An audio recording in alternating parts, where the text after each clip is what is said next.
Today we are putting the left side crankcase cover on. We're going to put the alternator cover on. We're going to put the countershaft sprocket cover on. We're going to put the countershaft sprocket on. We're going to put the gear shift on. And on the other side, we're going to put the kickstart lever on. First thing, take this alternator cover or left side crankcase cover, this triangle looking thing, take this off. We need to take this off because we need to put the gasket on. So remember, this got the magnets going here, so it's kind of weird to get off there. So take that off and take your common motor gasket, and you should have a dowel here and a dowel here. They could be in the cover that we just pulled off, but chances are they're in your engine. So you're going to put your gasket on, put it on the dowels, and it kind of keeps it in place. This should be pretty clean in here. Mine is not as clean as it should be. I still have some gasket material stuck on the sides here. Hopefully you do not. There's some schmutz in here, but this is just for the purposes of showing you how to put this on, so I'm not going to bother going nuts cleaning it yet. Gasket is hanging on here. Your left side crank cover should be pretty clean, especially around the flat edge. If it's not, give it a quick wipe with a rag. Get some, if there's any oil in there, wipe that, clean it. You know, these are looking kind of wet. They really shouldn't be.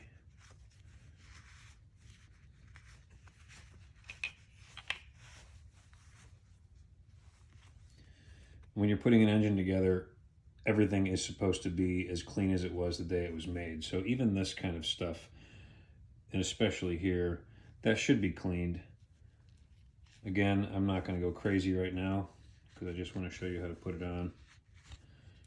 But yours should be cleaned, and I think you have engine degreaser. Spray it on there, wipe it down. This goes here. These dowels are what you got to focus on. Usually when I'm putting this on, I need to just take my fist, or you can take your rubber mallet and just kind of start tapping it. And you're going to more or less be on there pretty flush, pretty good. Your common motor bolt kit right here tells us that we need 3 Ds and 3 Es. 3 Ds and 3 Es. The kit comes with 11 Ds and 5 Es.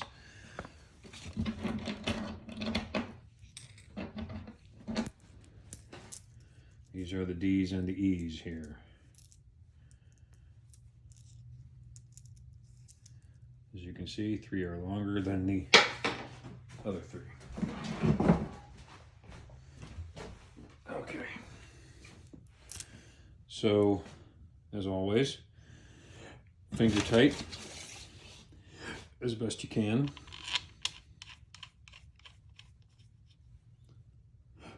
Long D goes here, long D goes here, and then the other long goes here. The short E's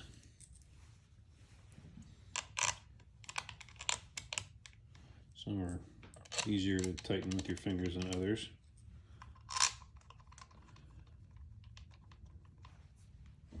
You need your Allen key or your hex wrench, whatever you like to call it. Get all 6 of them in until they just touch the cover. Like, that's as tight as I'm making it right now. No point in making any of them tight until you have all of them in touching the cover.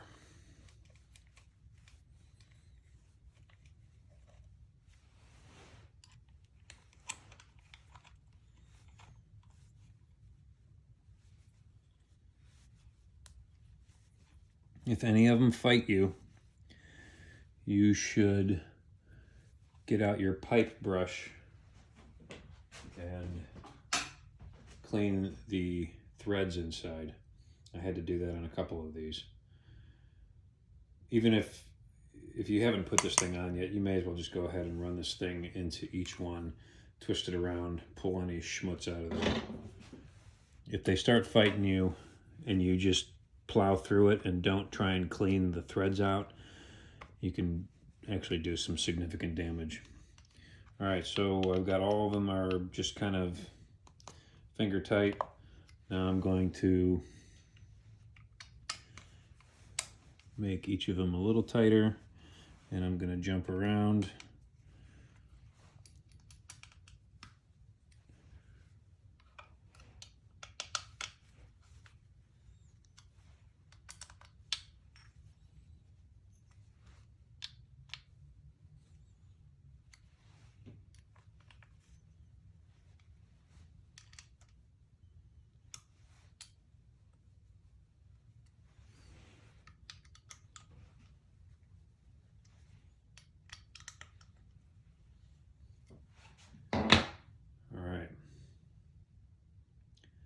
Next, we want to put the alternator cover on, the round one with the Honda logo on it.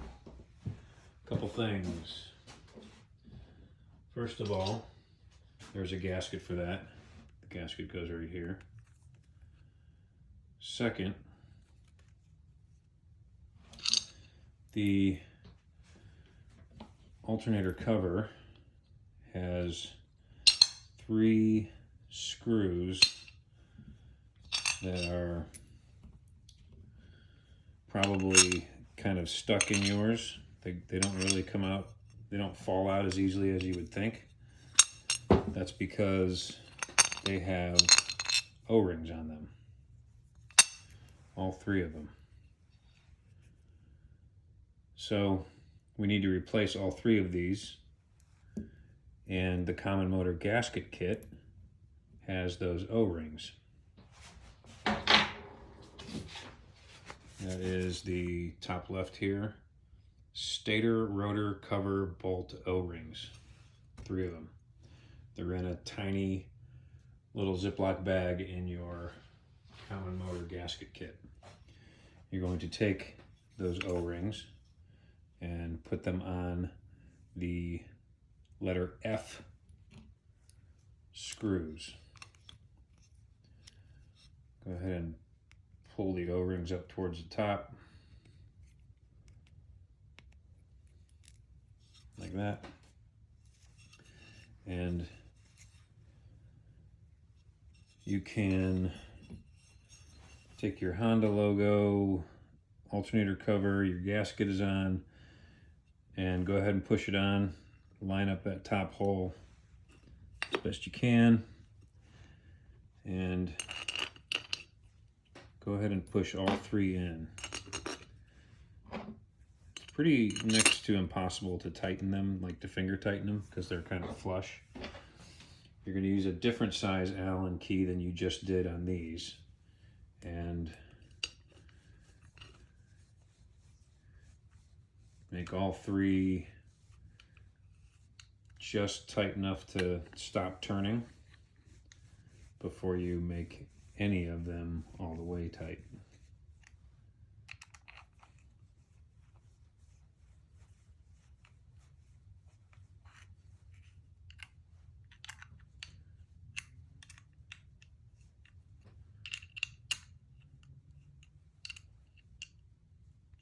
Okay, all 3 are pretty tight, not over tight, but tight enough.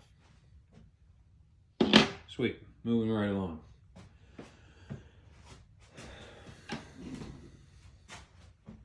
This wire coming out of the alternator, a couple things to notice here. There's this here, I guess we'd call it a plug, I'm not sure what else to call it. There's this, and there's this wire, and you should notice right here this bent clip that holds this wire up in the corner. So start off by pushing this up into the corner and then bending with your thumb, bending this clip back, bending it up. And then the wire goes in between here and this peg right here. And this little plug thing, it fits right in here. It slides right in here. And what it does is it stops water from getting in, but it still lets the wire come out. So I usually have to slide it back on the wire a little bit to give myself some room to play. And then it's got this groove right here, and the groove fits right inside here. It's not as easy as it looks because there's this bolt in the way right here. But if you're patient, you'll get it.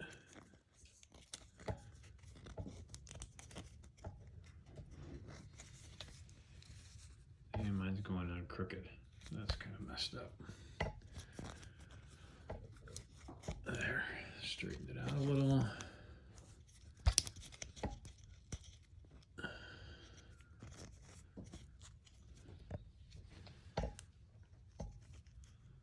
And when you push it in, it's going to go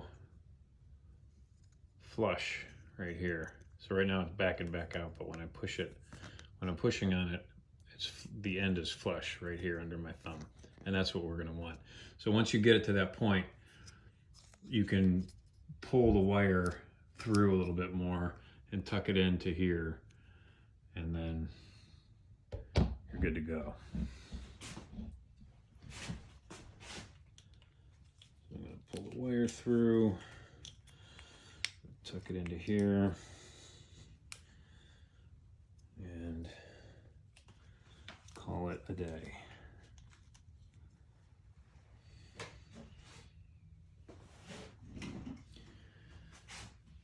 Now, it's time to put the countershaft sprocket on. You should have a bag, and in that bag is this sprocket and this locking clip and 2 bolts.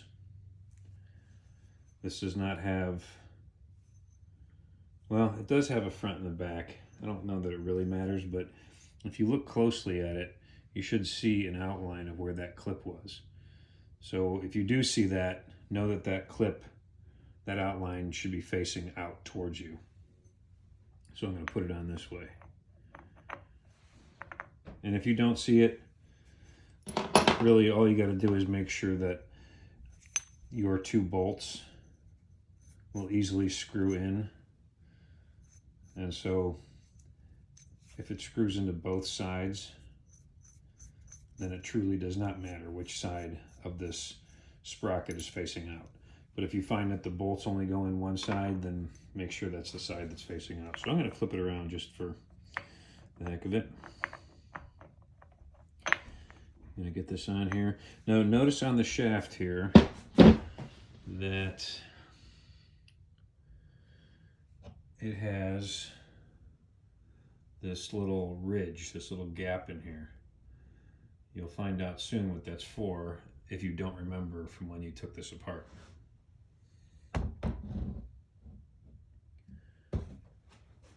So fit this on, and don't bother pushing it all the way on. It's not where it's going to go anyway. Just get it past that little channel, that little gap that I just showed you, and then get your clip on.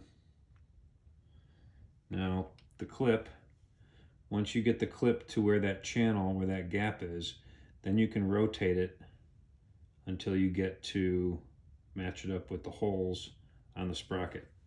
When you get it matched up, pull the sprocket so that it's flush with the clip. Make sure the holes are lined up.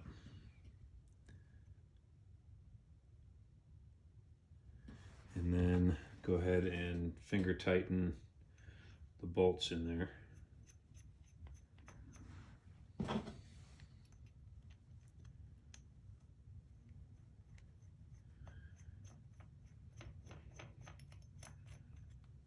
So as you tighten these bolts, it's going to pull the sprocket perfectly flush with the clip. And that's what you want. These are 10 millimeter, so take your 10 and do your best to tighten these up. You might be spinning like this, so just get a hand on it and hold it. Tighten it as best you can.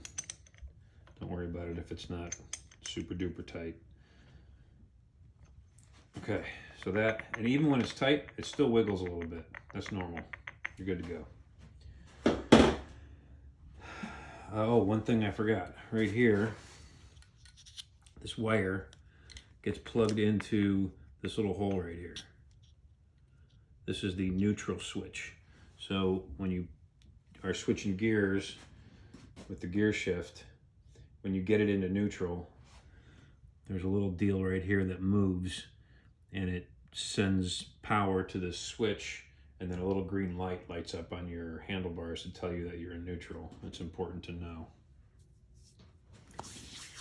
Next, we're going to put on the countershaft sprocket cover, and the cover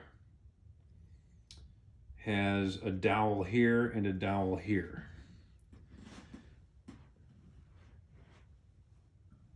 On this engine, there's a dowel stuck in the engine right now, and the other dowel is actually in the cover. So this is the countershaft sprocket cover. Mine's filthy. Yours should be clean. Couple things to pay attention to here. This comes out, and inside the dead center of that is a ball bearing. Do not lose that. If it's rolling around in your bin, put it inside where it's supposed to go right here. If it's in a bag, put it in here. There might be one person in the class that does not have that ball, maybe two, but for the most part, I'm positive that almost everyone has that little ball bearing. So make sure it's not rolling around somewhere. On the bottom of this thing, or sometimes in here, is this weird thing. It's got these 3 ball bearings on it. That goes in here. So if that is floating around in your bin or anywhere, now you know where it goes. So it goes in there. This goes on top of it. It's probably pretty greasy in there. That's supposed to be. So when you clean this, don't worry about cleaning inside here. Just clean the rest of this. And what happens is when you pull the clutch cable is coming through here. It's connected to this. When you pull this, if you look closely, you can see as this rotates, it kind of rises out from its little spot. See that?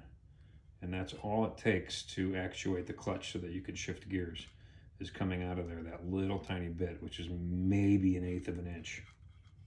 And when you pull this and it comes out, it actually pushes on this rod and pushes it through the engine to the clutch. Seems like a crazy way to do it, but that's the way they do it. So there's no gasket here. Make sure that these holes are clean. So take your pipe brush and run it inside these holes, twist it around, pull out any schmutz in there, and then you are, and I'm not really doing a thorough job of it because I've already done it, but just so you know. And remember, we are concerned about the dowels lining up. So that's where we're going to focus on when we're pushing this thing on. I've just noticed that I've got a bunch of stuff inside here, and that's going to make it difficult to push together. I'm just kind of cleaning it out a little bit.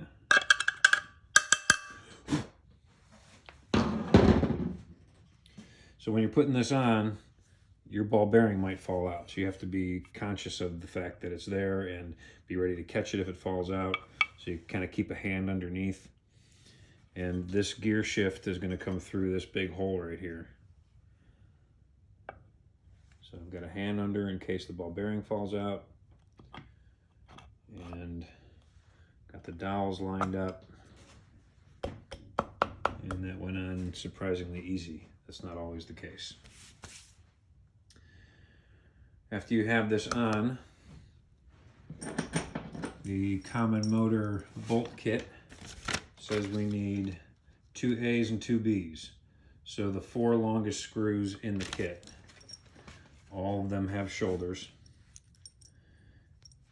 And strangely, and you may find the same, the B on top right here, I believe, is too long. So if you look at this, this is where the bolt goes through. And if the bolt were to be tightened all the way, and it would stop right there, those threads go all the way to here. And that's really, really close to the very bottom of the hole.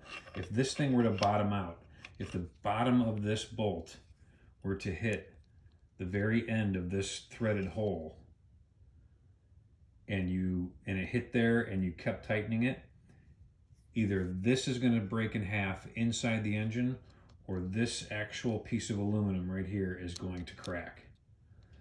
And I believe that this bolt is too long, because when I push it in and I twist it, when it gets to about right here, it's super duper tight and it won't go anymore, and I'm not going to force it because it's so close to being at the bottom over here. If you find the same, don't tighten it all the way. If you are easily able to push it and tighten it and it goes all the way to here, that's crazy, but you know, weirder things have happened. So just be aware that that's a possibility, and know that it's okay if one bolt is not tight all the way.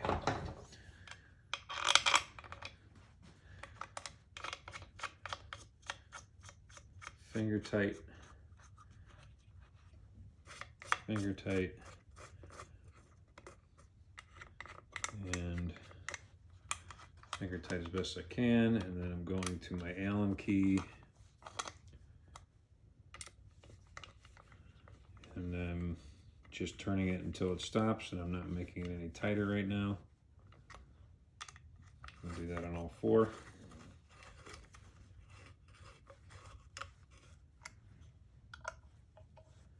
And this one goes to here and stops, and I'm afraid to go any further. That's it. If that's what yours does, so be it. Okay, I'm gonna make these 3 a little tighter.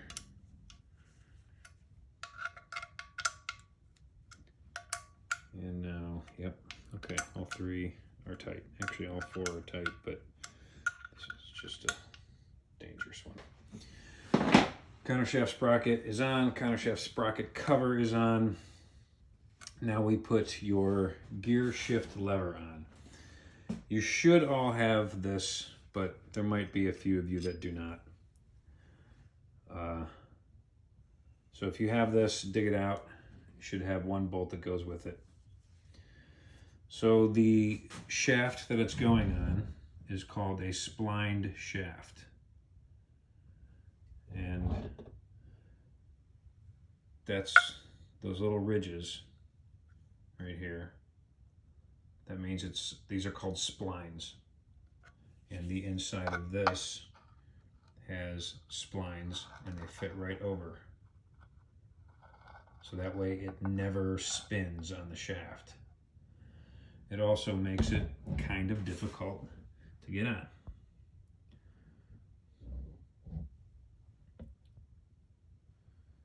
So let me see if I can angle this down a little bit.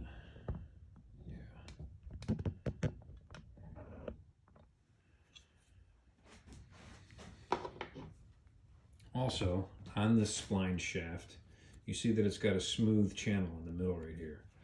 That channel is where this bolt is going. When you get the bolt through the shift, the shift lever, it's going to ride right inside that smooth channel. If it hits these splines, it's not going to, you won't be able to lock it down. So that's kind of the tricky part of this. Oh. Sorry.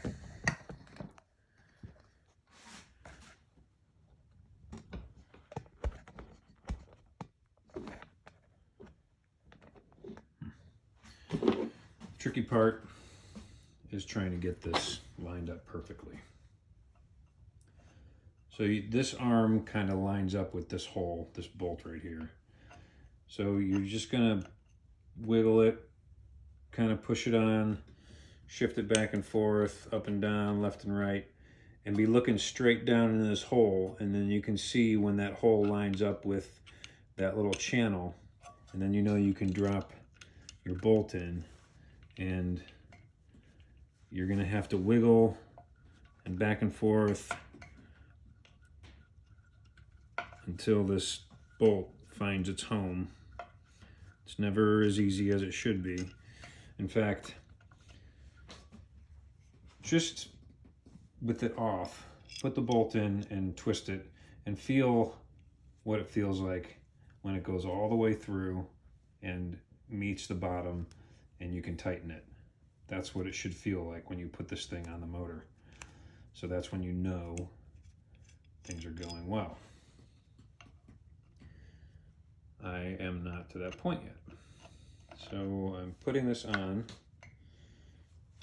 and it looks like I can't get it on far enough. So I'm just gonna have to keep wiggling and twisting, and eventually it should find its home. Yep. And as I'm tightening this, I'm still wiggling because it's still kind of fighting to get in that channel perfectly. There it goes. It's a pain in the butt. And it should be a 10 mil, so go ahead and tighten that.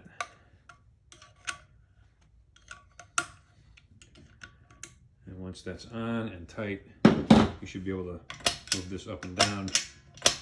And that is the sound of gears shifting inside the engine.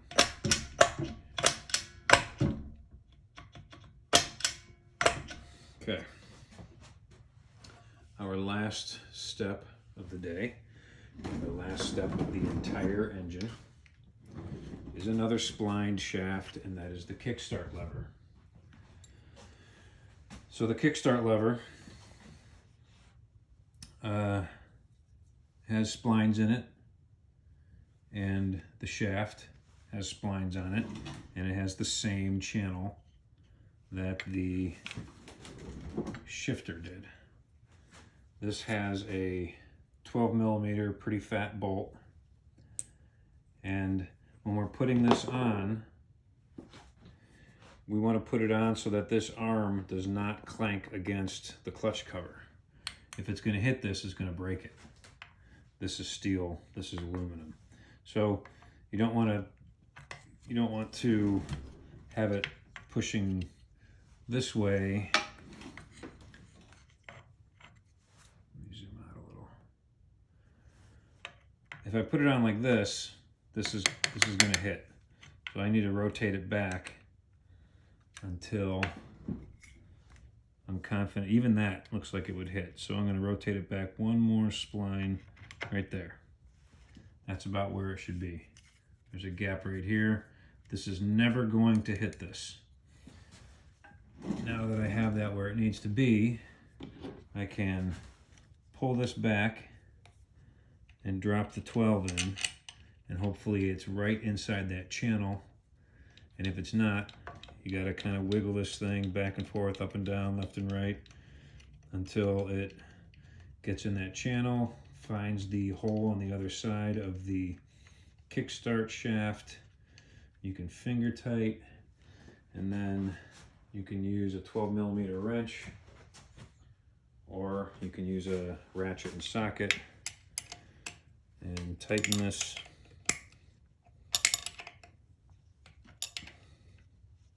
That's it.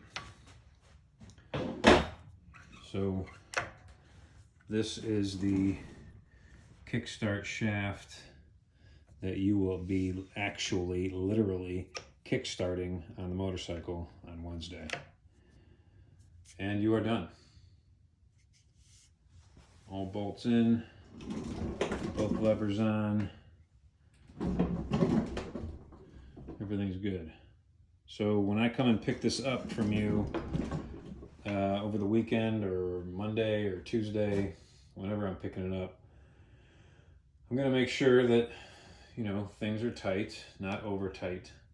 Things are together. There's no missing things on here that I'm not aware of. If there are things, like I know Aisha has there was a bolt that's broken in one of the holes and she can't get a screw on, and she made me aware of that already, so that's no big deal. I know there are a couple of you that have a couple weird issues like that, and you've made me aware of them, so don't worry about it.